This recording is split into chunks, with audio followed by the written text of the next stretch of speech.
All right, so these two guys get on a plane to Detroit. And the first guy looks over at the second guy, and he's like all nervous and kind of distraught looking. And so the first guy's like, "Hey man, are you okay? What's going on?" And the second guy's like, "My job just transferred me to Detroit. There's like gangs there and violence and shootings. The public schools are horrible. I can't send my kids to those schools. I don't know what I'm going to do, man. I think I might have to quit my job." And the first guy's like, "Man, I've lived in Detroit my whole life. It's no big deal. Just find a nice nice private school to send your kids to. Mind your own business. Nobody will mess with you. Just find a nice house in kind of a decent neighborhood. It's really no big deal. I really like living in Detroit."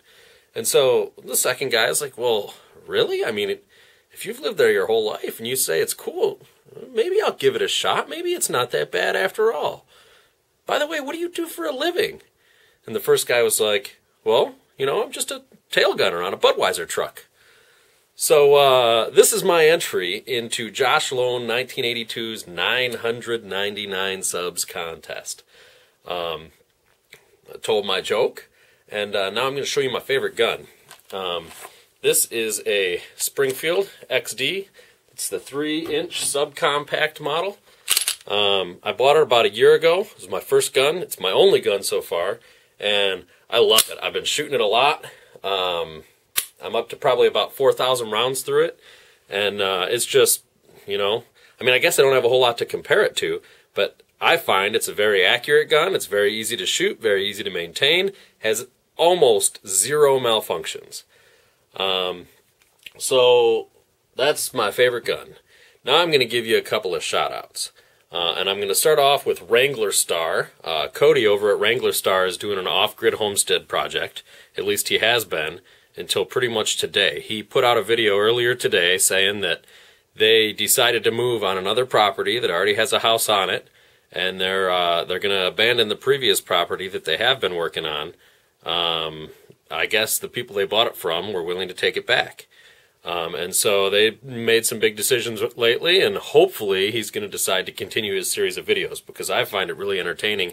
He's doing things that I've never seen people do before, digging wells by hand, making a gravity feed water system, all that kind of stuff. I find that fascinating. Second one is a guy who is definitely not in the gun community whatsoever, but his videos are awesome. The name is EasyG1409, and his series of videos is called Brain Rotting. And he's this crazy British guy with a crazy British accent, and he gets on a BMW motorcycle and he visits every single country in North and South America. He started back in 2008, and he's taken a couple of breaks. He hasn't been on the road the whole time, but his videos are 10, 15 minutes long, and he basically shows all the different attractions and areas that he rides through, and it's really entertaining. And the last one, I'm going to go with Schmoo from MichiganTNP. And I find his videos entertaining for two reasons. One, he's always going somewhere that's probably within about 15 minutes of my house, so it's kind of cool to see my area be highlighted. And then the second thing is that he's just one goofy dude. And the thing is, I think he knows that he's a goofy dude, and so he's playing off of that. And so I've just noticed lately that his channel seems to be growing in entertainment level. The more he realizes that the goofier on camera he is, the more entertaining his videos are. So anyway, that's my entry. Congratulations on 999 subs, and that's it. Have a good one.